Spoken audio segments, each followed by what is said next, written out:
तिमीले धरती टेकायो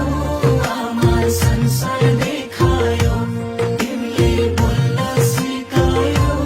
आमा चल्न सिकायो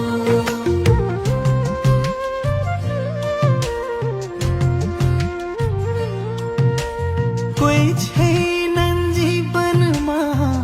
कोही छैनन् आमा जति प्यारो कोही छैनन् कोही छैनन् जीवनमा कोही छैनन् आमा जति नजिक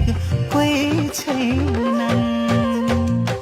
आमा तिमी मेरो